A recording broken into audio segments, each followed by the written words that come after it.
बिस्मिल्लाहिर्रहमानिर्रहीम अस्सलाम वालेकुम। की हाल चाल है भाई? तबीयत से ठीक है? सारी खैर खैरियत है? प्यारे भाई, माल माशाल्लाह बहुत ज़बरदस्त, बहुत फ्रेश माल जा रहा है।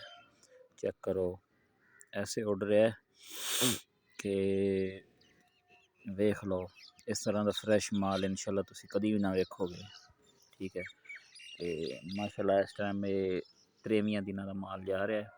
तो फीड पाई है, चक्कर लाया है, तो चेक करो किस तरह पानी वाले फीड वाले दौड़ रहा है।